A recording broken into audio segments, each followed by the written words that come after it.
Welcome to the Relationship Toolbox, a show about the communication skills we need to have healthy relationships with others. When we talk about others, we mean those persons we have daily contact with and who are important to us, such as a spouse, our children, our co-workers, our boss, or perhaps if you are the boss, your employees, your friends, and possibly even your care provider, close friends, and so forth. So these skills that we are discussing are for all these types of relationships. Today, however, we're going to focus on the skills we need to help our children express and manage anger. So, Marsha, why is it so important that we actually teach our children how to handle anger? Well, anger can be very destructive to relationships if it's not managed well. And we often say, use your words, don't be physical, use your words. And we don't give kids words to use. So it's important to kind of identify what those words would be to express anger. And if a child doesn't have a vocabulary, they're left with either stuffing the anger in or acting out, rather than communicating about it. So giving them a vocabulary for anger is helpful. And I think just normalizing that anger exists and that just like conflict, when we talk about conflict, it's important to talk about it with all of our relationships. But it can be a complex emotion that's often mixed with other feelings, and giving a feelings vocabulary in general with anger included in it provides a child with ways to separate feelings. So I think those are good reasons. That is a common dilemma. It seems like that anger is rarely a pure emotion that stands by itself. It's mixed in with others, such as guilt or embarrassment, feeling exposed, rejection. Hurt. And I think also sometimes even if we think about anger being different, because it isn't normalized and it's not okay to be angry sometimes, we say that we have these other feelings like, well, I'm sad, when really I'm angry. And we need to practice talking about that. Or the other way around, I'm really angry and I am embarrassed about, or I'm feeling guilty about something that I did, but it's hard for me to admit it, so I'm going to show you anger. Right. We kind of collapse all our feelings into a few. Right. So let's talk a little bit about what are some of the common triggers for children that might trigger anger. And I think we're going to find, as we did in our last show, a lot of similarity between those things that trigger anger in an adult and those things that trigger anger in a child. But of course, a child has less to work with. Less experience, fewer skills. But I can think about just being rejected, not being picked, not being included, feeling like you're not part of something. That could definitely trigger anger. And that today is a wide concern, because with things like Face Talk and the media, that someone could be excluded very easily. And it's compounded by the number of people who might be exposed to that. But even at school or in a club, not being chosen to be part of something, or feeling excluded, or not picked for a team, or somebody doesn't sit with me at lunch, I could be angry, I could be hurt about all those things. Okay. Being prevented from doing something you really want to do. That's fairly common to adults as well. But yes, with children, I can think too of times when a child might be thoroughly engrossed in doing something, an activity that they're really enjoying, and a parent comes up and says, it's time to go to bed, or it's time to put that away. And the child reacts with anger when they're probably feeling a lot of frustration. Transitions between activities or locations. Yes. We're going to go to school now, or we're going to have dinner now, or we're going to take a bath now, and being prepared to move on to do something is right. That can trigger it. I know when I'm tired, or when I'm not feeling well, Right. I'm cranky. And how often do we hear parents say, oh, it's past their bedtime, or they didn't have a nap today with it, or they stayed up too late last night. So these are things, again, that people will pick up on.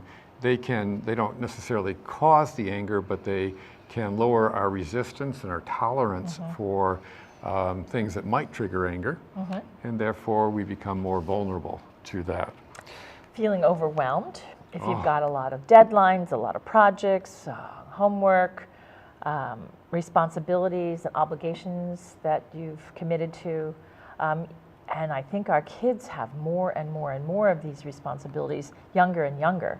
And Absolutely. so they're carrying a lot of anxiety and weight and responsibilities, and that can make you crunchy and angry and grumpy. When we talk too about transitions, I'm thinking about young children who might in the morning have to go to daycare, and then later in the afternoon they may have a tapestry or something like that. All good programs. All good programs.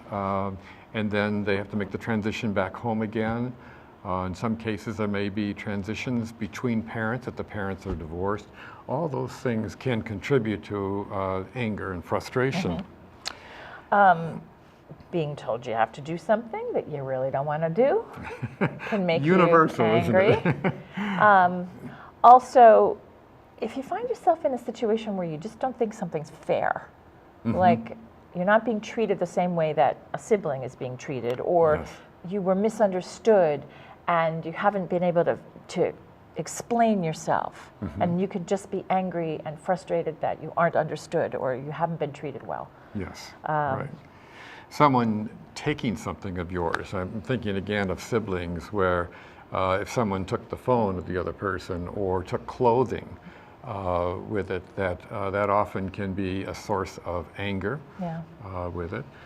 Yeah, I mean, I know that we're talking about kids, but I think about roommates too, and even young adults in college. You know, you ate my food, I bought that cereal, where's my chocolate, or you took my detergent, and just boundaries about where belongings and things could I be remember hard. those days from college. Or if somebody has said something about you that you think is untrue, and you have no way to undo that, particularly with social media or texting, and where the news story about you is widespread and you can't control that, that'd be difficult.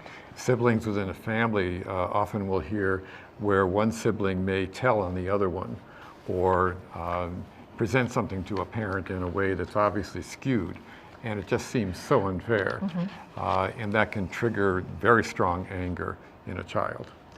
That could just be different perspectives, but it still is a different story. And Yes. if you feel threatened, if you feel frightened, you could be angry too. Right, that's sort of a universal too. So again, if we're talking about kids, some of the responses to this could be very big.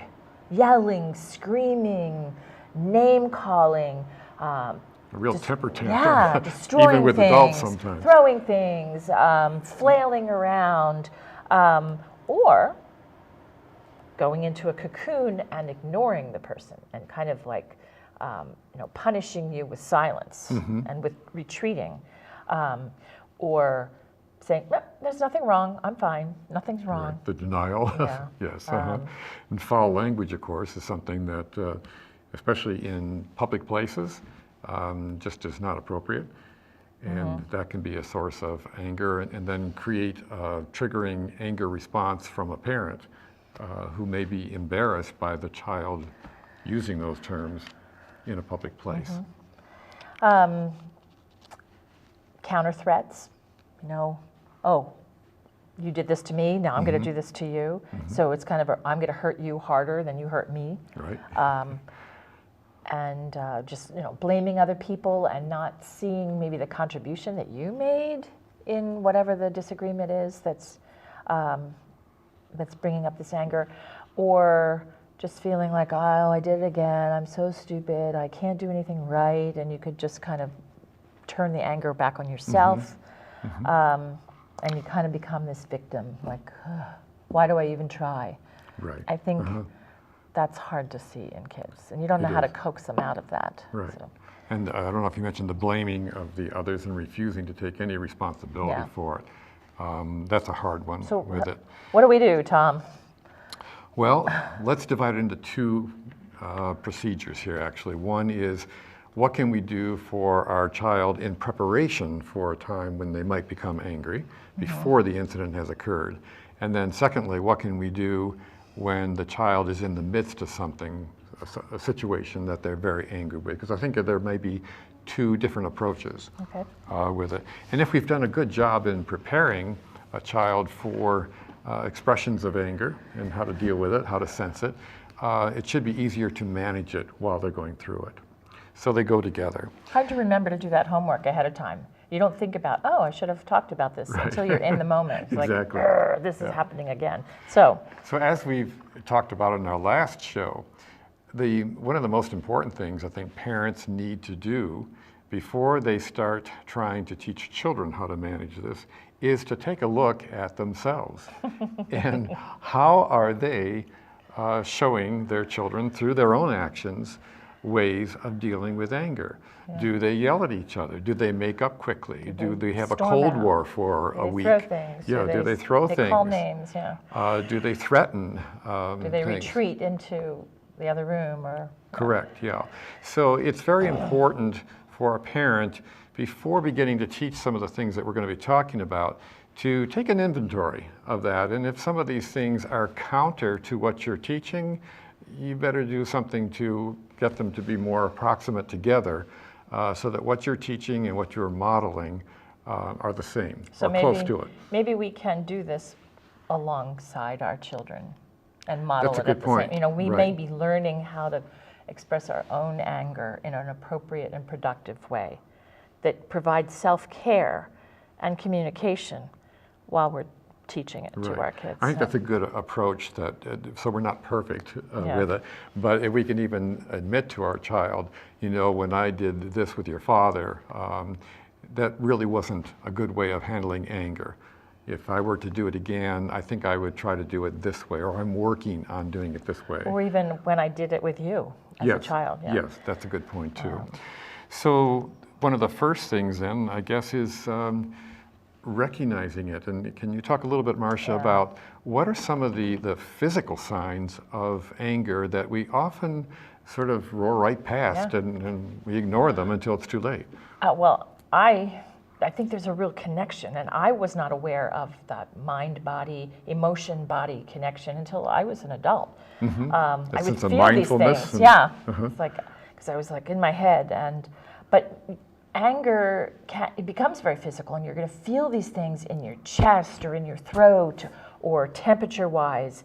Your muscles are going to be getting tense in order to take action. We are animals, and our emotions are going to be manifested in our bodies because we have to take some kind of action on our anger. You may get pressure, you may feel hot, you may be aware that your heart is beginning to pound. We sort of get that shot of adrenaline. Yeah, like I'm that going to charge. we're not waiting I'm for. gonna hurt you. We're not expecting it, and all of a sudden, Our whoom. breathing could be, changed, and we have to be aware of that. And so understanding where it is and what it feels like in our body could give us some ideas that we're experiencing anger, that it's not that we're sad or that we're tired, we're angry. Yeah. The tension. So listen to your body. And we often, at least with adults and with older children perhaps, you can explain that there are different parts of the brain that regulate some of this. And the part of the brain which we call almost the reptilian part, the amygdala. The stem. It's on the stem of the backbone there, that the spinal cord, that just reacts. It's a primitive type of part of the brain. And so it's going to react without any concern about the consequences of what's happening. It's quick. It's quick, yeah. right. And the other part is the frontal cortex of our brain, which helps us to regulate the emotion, as we're talking about here, in ways of doing it. So once that amygdala has fired, it's hard to get that back under control. You can breathe, you can step out of it if you're aware of it, but it is. And those are some of the ways, they're sort of physical ways Yeah. of bringing about the physical response to the brain to restore it to something that you can work with. Yeah. So the next thing that we probably should be concerned about is to teach our child the vocabulary of anger.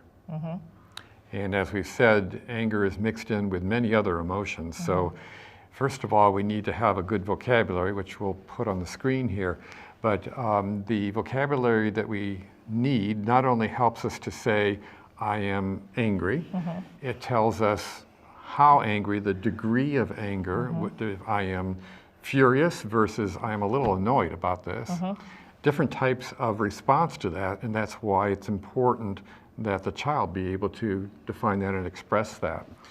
So those are, the other thing too is to be able to somehow identify which part of this is just raw anger and which part of it is a feeling that is being hidden, such as I'm feeling guilty about this, or I'm feeling embarrassed, or I'm feeling that unfair, this type of thing. So that if you can identify those feelings, it's much easier in problem solving to begin to know what you are addressing. But if you don't have the vocabulary, it's all kind of mushed and it's just this like glob of a feeling. It's just anger sitting there, and Like, how are we going to respond to that? I don't know what to do with this, it's strong, I can't pull it apart, and it's going to be the same every time you experience it. So one of the ways that we can begin to help our child with anger, a vocabulary, is to use it ourselves. So that, again, the model that we talked about. If I am angry as a parent, do I just say, I'm angry, I'm pissed off? Or can I say, I am really frustrated, I am irritated about this? Or I'm disappointed. I'm disappointed, yes. Because if I can define it, then it's much easier to say how we might intervene to help and get through that feeling. I think it also gives the people around you that measurement too. Yes. If somebody's saying, I'm disappointed, as opposed to, I'm furious, I'm like, I can prepare myself to interact with that person. And if I'm a differently. person who always goes at the, or expresses himself at the furious level, obviously that's where we talked about at the beginning of the show, the damage that can be done, because anytime I become upset with something, quickly it is go to that, full yeah. out furious anger with it. And that is very difficult to work with all the time, and creates a situation where people want to isolate themselves from the angry person. So if you're working with kids, there are situations all around us in a non-emotionally charged situation where you could talk about other people's anger, like in a TV show or in a movie or in a book or in a story, and you could take that teaching moment to say, hey, how was that character feeling? And could you use a word to describe it? And then you're practicing it so that when it happens to you and you're in a situation with your own cohort of people, your parents, your family, your classmates, your siblings, you say, oh, I can associate that. That's the word that I'm looking for. Absolutely, and you can do that even in a more deliberate fashion by reading to your child and talking about, what do you think this character is feeling? This character does seem to be angry. How angry is this? What word would be a good word to describe the anger? I know once when I was experimenting with young children about their vocabulary, their feeling vocabulary, and I would show them a picture, and they would say mad, sad, glad, that type of thing.